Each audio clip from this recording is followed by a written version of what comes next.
Hello everyone, இது object oriented software இன்ஜினியரிங்ல unit 2 ஓட 4வது லெக்சர். நம்ம லாஸ்ட் வீடியோல யூஎம்எல் டயக்ராம்ஸ் பத்தி பார்த்தோம். இந்த வீடியோல இன்னொரு டாபிக் பெட்ரி நெட்ஸ்னா என்னன்னு பார்க்கலாம். இதுவுமே டயக்ராம் ஓரியன்டடா யூஎம்எல் மாதிரி தான் இருக்கும். இது வேற விதமா நம்ம டயக்ராம் வச்சு ரெப்ரசென்ட் பண்றோம். ஸோ பெட்ரி நெட்ஸ்னா என்னங்கிறது பார்ப்போம். So petri nets are the graphical modelling tool used to describe the system behaviour. So இங்க கிராஃபிக்கல் மாடலிங் டூல் வச்சு நம்ம சிஸ்டம் பிஹேவியரை டிஸ்கிரைப் பண்றோம். Focusing on the relationship between conditions and events. So ஒவ்வொரு ஈவெண்ட்டுக்கு நடுவுல என்னென்ன ரிலேஷன்ஷிப் இருக்கு அப்படிங்கிற டிஸ்கிரைப் பண்றதுக்காக இந்த பெட்ரி நெட்ஸ்ங்கிறது யூஸ் பண்றாங்க. In Petri nets there are different types of components. Petri நெட்ஸ்ல ஒரு சில காம்பனன்ட்ஸ் இருக்கு, என்னென்னு பாருங்க. ஃபர்ஸ்ட் பிளேசஸ் தான் வரணும்னா represent the states of the system. So ஒவ்வொரு ஈவெண்ட் இருக்கு இல்லையா, அதை தான் இங்க பிளேசஸ்னு மென்ஷன் பண்றாங்க. அந்த டயக்ராம்ல சர்க்கிள்ஸ்ல டினோட் பண்ணிருப்பாங்க. ஸோ சர்க்கிள் இருந்துச்சுன்னா அது வந்து ஒரு ஈவெண்ட்னு அர்த்தம். நெக்ஸ்ட் வந்து டிரான்சிஷன், இதை வந்து ரெக்டாங்கிள்ஸ்ல டினோட் பண்ணுவாங்க. Represent the events that cause the change in the states. So ஒரு ஸ்டேட்ல இருந்து இன்னொரு ஸ்டேட்டுக்கு சேஞ்ச் ஆகுறதுக்கு என்ன காரணமோ அதை வந்து டிரான்சிஷன் மென்ஷன் பண்ணிருப்பாங்க. அது ரெக்டாங்கிள்குள்ள தான் எழுதியிருப்பாங்க. ஓகேவா. Next arc connects the places and transitions. ஒரு பிளேஸையும் இன்னொரு டிரான்சிஷனையும் கனெக்ட் பண்றது வந்து ஒரு ஆர்க். ஸோ அதாவது எப்படி இருக்கும்னா, இப்ப எக்ஸாம்பிளுக்கு ஒரு ஸ்டேட் இருக்கும், அந்த ஸ்டேட்ல இருந்து அடுத்த ஒரு டிரான்சிஷன் நடக்கும். டிரான்சிஷன் மூலமா இன்னொரு ஸ்டேட்டுக்கு போகும். ஓகேவா. சோ இந்த டிரான்சிஷன் எதனால ஆகுதுங்கிறது இந்த ரெக்டாங்கிள் எழுதிருப்பாங்க. இது ஒரு ஸ்டேட், இது ஒரு ஸ்டேட். இதுக்கு நடுவுல கனெக்ட் பண்ற அந்த ஆரோக்கு பேர் தான் ஆர்க்னு சொல்றாங்க. சோ இப்படிதான் ஒரு பெட்ரி நெட்ஸ் இருக்கும். அடுத்து டோக்கன்ஸ், அது பாருங்க, circle with dots represent the resources. So இப்படி ஒரு சர்க்கிள்குள்ள நம்ம இங்க டாட் வச்சிட்டோம்னா இது ஒரு ரிசோர்ஸ்னு அர்த்தம். ஓகேவா, வேற ஒண்ணுமே கிடையாது. சோ பெட்ரி நெட்ஸ்ல இது மட்டும் தான் இருக்கும். ஒரு பிளேஸ் சர்க்கிள்ஸ் இருக்கும், இந்த சர்க்கிள் வந்து ஸ்டேட்னு சொல்றாங்க. அடுத்து டிரான்சிஷன் நடக்கும், ஒரு ஸ்டேட்ல இருந்து இன்னொரு ஸ்டேட்டுக்கு போவோம். அந்த ஸ்டேட்ல இருந்து இன்னொரு ஸ்டேட்டுக்கு போறதுக்கு என்ன ரீசனோ அதை ரெக்டாங்கிள்குள்ள மென்ஷன் பண்ணிருப்பாங்க, அதை டிரான்சிஷன் சொல்றாங்க. சோ இப்படி அந்த ஒரு ஸ்டேட்டையும் ஒரு டிரான்சிஷனையும் கனெக்ட் பண்ற ஆரோக்கு பேரு ஆர்க்னு சொல்றாங்க. அடுத்து ஒரு ரிசோர்ஸ் இருந்துச்சு அப்படின்னா அதை சர்க்கிள் வச்சு நடுவில் டாட் வச்சிடறாங்க, அதுக்கு பேரு டோக்கன் சொல்றாங்க. சோ இவ்வளவுதான் பெட்ரி நெட்ஸ்ல நம்ம தெரிஞ்சுக்க வேண்டியது. சோ இந்த எக்ஸாம்பிள் பாக்குறப்ப உங்களுக்கு புரியும். சோ இப்ப அடுத்து பாருங்க, the transitions take input from the input place and produce output to the output places. So இப்ப பார்த்தோம் இல்லையா, இப்போ ஒரு பிளேஸ் இருக்கு. சோ பிளேஸ்னா வேற ஒன்றும் ஒரு ஸ்டேட் இருக்கு, அதுல இருந்து ஒரு டிரான்சிஷன் ஆகி இன்னொரு ஸ்டேட்டுக்கு போகுது. சோ இந்த டிரான்சிஷன் என்ன பண்ணுது, இந்த பிளேஸ்ல இருந்து ஒரு இன்புட்டை கெட் பண்ணிட்டு இந்த பிளேஸ்க்கு அந்த அவுட்புட் கொடுக்குது. அதான் இன்புட் பிளேஸ்ல இருந்து இன்புட் வாங்கி அவுட்புட் பிளேஸ்க்கு அவுட்புட்டா கொடுக்குது அப்படின்னு சொல்றாங்க.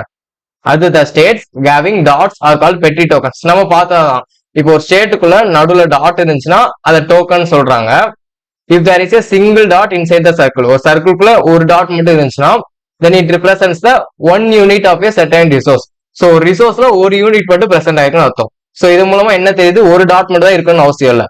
ஸோ இப்படி 2-3 டாட் கூட வச்சுப்பாங்க. 2 யூனிட் இருந்துச்சுன்னா 2 டாட் வச்சுப்பாங்க, எப்படினாலும் வச்சுக்கலாம். ஸோ இப்படி சர்க்கிள்குள்ள டாட் இருந்துச்சுனால ரிசோர்ஸ்னு அர்த்தம். மீதி சும்மா சர்க்கிள் மட்டும் இருந்துச்சுன்னா அது ஒரு பிளேஸ்ன்னு சொல்லுவாங்க, அது ஒரு ஸ்டேட். அடுத்து இப்படி ரெக்டாங்கிள் இருந்துச்சுன்னா அது டிரான்சிஷன் சொல்லுவாங்க. இது எல்லாத்தையுமே கனெக்ட் பண்ற அந்த ஆரோக்கு பேரு ஆர்க். ஓகேவா. சோ இவ்வளவுதான் பெட்ரி நெட்ஸ்ங்கிறது. இதையுமே ஏதோ ஒரு யூஸ் கேஸ் கொடுத்து நீங்க டிராப் பண்ணுங்க அப்படின்னு சொல்லிடுவாங்க, ஒரு கேஸ் ஸ்டடி மாதிரி டிராப் பண்ணுங்க அப்படின்னு சொல்லிடுவாங்க. சோ இப்ப இங்க என்ன எக்ஸாம்பிள் எடுத்திருக்கோம்னா ஏடிஎம்க்கு. சோ ஏடிஎம்க்கு ஒரு பெட்ரி நெட்ஸ் கொடுத்துருக்காங்க. இது வந்து நம்மளா டிராப் பண்ணிக்கலாம், இங்க உள்ளதான் அப்படியே தான் வரையணும்னு அவசியம் இல்லை, நம்மளா ஓனா டிராப் பண்ணிக்கலாம். நீங்களா விசுவலைஸ் பண்ணி இதெல்லாம் நடக்கும், சோ இதெல்லாம் பண்ணலாம் அப்படின்னு நீங்களா எழுதிக்கலாம். இதுல என்னன்னா ஈவெண்ட் எல்லாத்தையுமே சர்க்கிள்குள்ள மென்ஷன் பண்ணணும், நடுவில் இருக்க டிரான்சிஷன் எல்லாமே ரெக்டாங்கிள் மென்ஷன் பண்ணணும். இது மட்டும் தான் கான்செப்ட், மித்தபடி நம்ம ஓனா டிரா பண்றதுதான். சோ இதுல ஒரு எக்ஸாம்பிள் மட்டும் பார்க்கும்போது உங்களுக்கு தெளிவா புரிஞ்சிடும். சோ பாருங்க, கொடுத்துருக்க டயக்ராம்ல பாருங்க. ஃபர்ஸ்ட் என்ன கொடுத்துருக்காங்க, கார்டு இன் பாக்கெட். சோ ஏடிஎம் கார்டு வந்து நம்மகிட்ட தானே இருக்கு, சோ ஏடிஎம் கார்டு நம்ம பாக்கெட்ல இருக்குன்னு சொல்றாங்க. இதை வந்து சர்க்கிள் போட்டு நடுவில் டாட் வச்சிருக்காங்க. அப்படின்னா என்னது, ரிசோர்ஸ். சோ ஏடிஎம் கார்டுங்கிற ஒரு ரிசோர்ஸ் என்கிட்ட இருக்கு, அதனால சர்க்கிள் போட்டு டாட் வச்சிருக்காங்க. நெக்ஸ்ட் எங்க போறோம், இது ஒரு ஈவெண்ட். நெக்ஸ்ட் எங்க போறோம், கார்டு இன் மிஷின். சோ மிஷின்ல கார்டு போயிருச்சு, அது ஒரு ஈவெண்ட் இருக்கு. சோ இந்த ரெண்டுக்கு நடுவுல என்ன நடந்திருக்கும், நம்மகிட்ட இருக்க கார்டு மிஷினுக்கு போச்சு என்ன இருக்கும், நான் கார்டை இன்செர்ட் பண்ணியிருக்கேன்னு அர்த்தம். சோ அதான் நடுவுல டிரான்சிஷன் எழுதியிருப்பாங்க, இன்செர்ட் த கார்டுன்னு. ஓகேவா. சோ இவ்வளவுதான், இந்த ஒரு எக்ஸாம்பிள் வச்சு உங்களுக்கு புரிஞ்சிருக்கும். 2 ஸ்டேட்டுக்கு நடுவுல ஒரு டிரான்சிஷன் நடக்கும், அதை மட்டும் நீங்க ஸ்டேட்டை சர்க்கிள்லையும் டிரான்சிஷனை ரெக்டாங்கிளையும் மென்ஷன் பண்ணா போதும், மித்தபடி நீங்களா ஓனா எழுதிக்கலாம். சோ இங்க நெக்ஸ்ட் என்ன கொடுத்துருக்காங்க, சோ இப்போ கார்டு மிஷின்குள்ள போயிருச்சு. அதுக்கப்புறம் என்ன ஆகும், நமக்கு கோடு என்டர் பண்ணுவோம். ஸோ நடுவில் என்டர் த கோடுன்னு பண்ணுவோம், அடுத்து கோடு என்டர் ஆயிரும். ஸோ கோடு வெரிஃபை ஆகும், இங்க வெரிஃபைட் நீங்க போட்டுக்கலாம், கோடு வெரிஃபை ஆகும். வெரிஃபை ஆனதுக்கப்புறம் என்ன பண்ணலாம், கார்டை நம்ம வெளியே எடுக்கணும் எடுத்துக்கலாம், வித்ரா கார்டு வெளியே எடுக்கணும் எடுத்துக்கலாம்.